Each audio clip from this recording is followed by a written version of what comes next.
जी अस्सलाम वालेकुम, कैसे हैं आप? ठीक ठाक हैं? आज मैं आपसे इंफॉर्मेशन शेयर करूंगा related to import options in banking industry.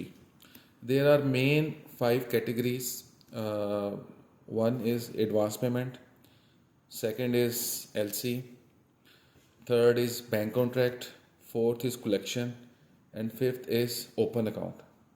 Advance payment मैंने आपको लास्ट वीडियो में बताया था कि पेमेंट पहले जाती है, शिपमेंट बाद में आती है. अगर हम एलसी को डिस्कस करें, एलसी में बैंक इंपोर्टर के बिहाफ पे पेमेंट की गारंटी कर रहा होता है. नंबर 3 पे आता है बैंक कॉन्ट्रैक्ट. बैंक कॉन्ट्रैक्ट में आप अपना सेल्स कॉन्ट्रैक्ट बैंक को सबमिट करवा के रजिस्टर तो करवा लेते हैं, लेकिन बैंक जैसे एलसी में पेमेंट की गारंटी कर रहा होता है, इसमें गारंटी की पेमेंट की गारंटी की ऑप्शन नहीं होती है. जस्ट आप अपना सेल्स कॉन्ट्रैक्ट को बैंक में रजिस्टर करवा रहे होते हैं. उसके बाद आता है कलेक्शन. कलेक्शन एक सिंपलेस्ट फॉर्म है, जो कि आप कह लें कि इंपोर्ट में सबसे सिंपलेस्ट है. इसमें क्या होता है कि आपने सिंपली अपना जो बैंक की डिटेल्स हैं, बैंक की एड्रेस है, वो आपने सप्लायर को शेयर करना है. सप्लायर ने अपने बैंक के थ्रू आपके बैंक को डॉक्यूमेंट्स भिजवा देने हैं. एंड लास्ट पे आता है ओपन अकाउंट. ओपन अकाउंट में एक्सपोर्टर डायरेक्टली भिजवा देता है. इंपोर्टर को आज की डेट में ओपन अकाउंट फैसिलिटी अवेलेबल नहीं है. अगर हम देखेंगे सबसे ईजीएस्ट फॉर्म ऑफ इंपोर्ट आज के सिनेरियो को देखते हुए, तो वो बनती है collection, but collection on DA terms. अगर आप ट्रांजिट टाइम देखें तो मैक्सिमम जो ट्रांजिट शिपमेंट का ट्रांजिट टाइम है वो 20 to 30 days होता है.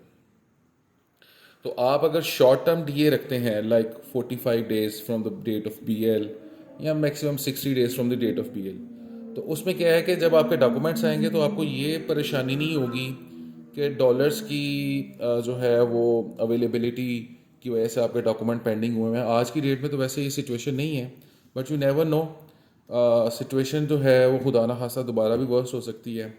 आपको आपके मुल्क को क्रूड ऑयल की बहुत इंपोर्ट करनी पड़ती है. क्रूड ऑयल अगर दोबारा चला जाता है $120 पर बैरल पे, आपका इंपोर्ट बिल फिर बढ़ जाएगा, या कोई और इंस्टेबिलिटी वगैरह मसला वगैरह होता है, तो ये प्रॉब्लम दोबारा आ सकती है.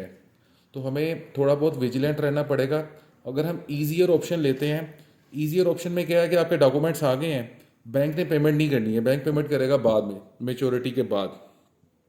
आपने एक्सेप्टेंस दी और डॉक्यूमेंट्स ले लिए और माल क्लियर करवा लिया, आप डैमरेज से बच जाते हैं.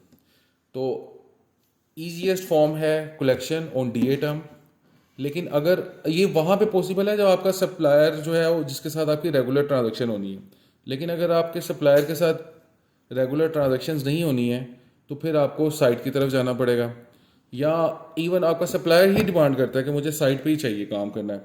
तो उसमें फिर आपके पास ऑप्शन जो बेहतर है वो एलसी है या बैंक कॉन्ट्रैक्ट है. साइट के केस में कलेक्शन मैं सजेस्ट नहीं करूँगा, क्योंकि ये ज़्यादा बेहतर है. उसकी रीज़न मैं आपको बता देता हूँ आगे कि क्या वजह है. लेकिन अगर हम कॉन्ट्रैक्ट और एलसी को कंपेयर करें तो दोनों के एडवांटेजेस और डिसएडवांटेजेस हैं, वो मैं आपसे शेयर कर देता हूँ.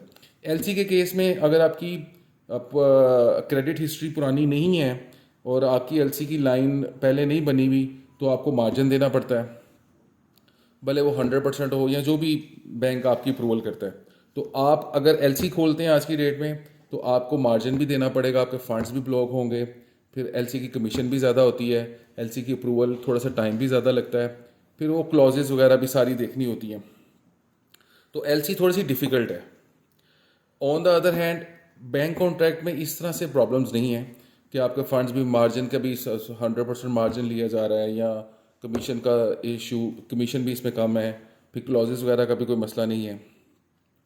लेकिन एलसी को कंपेयर करें अगर कॉन्ट्रैक्ट के साथ, तो जब डॉक्यूमेंट्स आ जाते हैं तो बैंक खुद प्रेफर करता है कि मैं एलसी के डॉक्यूमेंट ज़्यादा पहले क्लियर करूं. उसकी वजह ये है कि यूसीपी के रूल के अंडर बैंक ने अगर क्लीन एलसी के डॉक्यूमेंट्स हैं तो विद इन 5 वर्किंग डेज उसकी पेमेंट करनी है. तो बैंक की खुद प्रेफरेंस आ जाती है कि मैं एलसी के डॉक्यूमेंट पहले क्लियर करूं. तो कलेक्शन की सेकंड प्रेफरेंस होगी, एलसी की फर्स्ट प्रेफरेंस होगी. तो अगर तो सिचुएशन नॉर्मल है, आपके डॉक्यूमेंट्स आ रहे हैं और टाइमली क्लियर हो रहे हैं, तो फिर तो कोई प्रॉब्लम नहीं है. एलसी भी ओके है, कॉन्ट्रैक्ट भी ओके है. कॉन्ट्रैक्ट ईजियर हो जाता है, आपके फंड्स वगैरह का इशू नहीं आता. अच्छा, लेकिन अगर कोई सिचुएशन वर्स्ट होती है, अच्छा साइट के केस में मैं आपको सजेस्ट करूँगा कि आपको बहुत ज़्यादा विजिलेंट रहना पड़ेगा। आज की डेट में आप अगर इंपोर्ट करते हैं, शिपमेंट आते आते 1.5-2 माह लग जाते हैं। तो आज तो हालात ठीक हैं, 1.5-2 माह बाद आपको नहीं पता। तो इसलिए एक तो मेक श्योर करवाएं कि जब आपकी शिपमेंट, जब आपका बीएल बन जाता है तो फौरी तौर पे सप्लायर से कहें कि डॉक्यूमेंट्स मुझे भिजवा दे, उसमें डिले ना करें।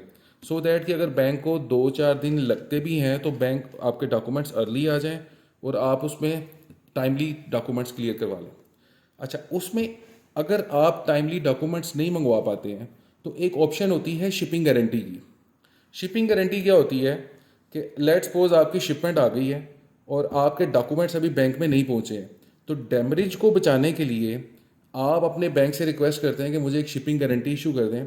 बैंक गारंटी इशू करेगा in favour of shipping line, जिसमें बैंक जो है वो एक गारंटी देता है और उस गारंटी की बेस के ऊपर आपको शिपमेंट आपकी क्लियर हो जाती है।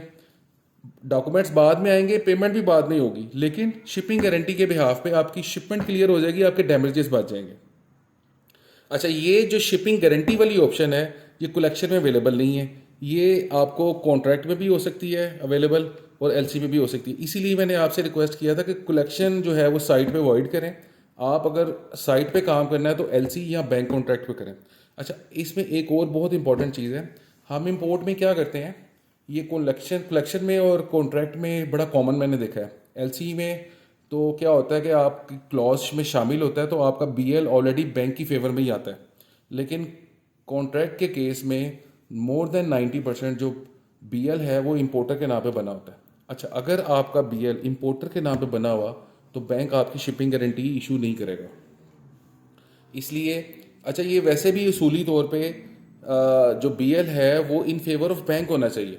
बैंक फिर आपको आगे इंडोर्स करे तो, लेकिन अब क्योंकि वो उसमें बैंक को भी इतनी ऑब्जेक्शन नहीं होती है कॉन्ट्रैक्ट कलेक्शन में, एलसी में तो वो फॉलो हो जाता है, कॉन्ट्रैक्ट कलेक्शन में नहीं होता। लेकिन अगर कभी आपको शिपिंग गारंटी की ज़रूरत पड़ी और आपका बीएल आपकी फेवर में हुआ तो फिर बैंक आपको शिपिंग गारंटी इशू नहीं करेगा। उसके लिए ज़रूरी है कि वो बीएल जो है वो बैंक की फेवर में हो। तो ये ऑप्शंस हैं जो मैंने कहा आपसे मैं डिस्कस कर लूँ। शिपिंग गारंटी इटसेल्फ एक डिटेल्ड टॉपिक है, मैं इंशाल्लाह नेक्स्ट टॉपिक में आपसे डिस्कस करूँगा। और उसके हवाले से उसके प्रोसीजर्स क्या हैं, उसमें क्या क्या प्रोटोकॉल्स फॉलो करने हैं। एक प्रोटोकॉल तो मैंने को बता दिया कि कोशिश करें बीएल हमेशा बैंक की फेवर में ही बनवाएं। अच्छा, नेक्स्ट वीडियो में मैं इंशाल्लाह आपको जो गवर्नमेंट के कुछ लोन्स की स्कीम चल रही है सब्सिडाइज्ड मार्कअप रेट पे, आजकल कॉस्ट ऑफ डूइंग बिजनेस बहुत ज़्यादा बढ़ गया हुआ है रुपी डी वैल्यू की वजह से या इन्फ्लेशन की वजह से। तो गवर्नमेंट ने स्कीम्स निकाली हुई हैं। कमर्शियल लोन्स तो काफ़ी महंगे हैं, 25-26% पे चले जाते हैं, लेकिन सब्सिडाइज्ड मार्कअप रेट पे गवर्नमेंट के लोन्स हैं। मैं इंशाल्लाह नेक्स्ट वीडियो में आपसे उससे रिलेटेड इन्फॉर्मेशन शेयर करूँगा। टिल देन, अल्लाह हाफिज़।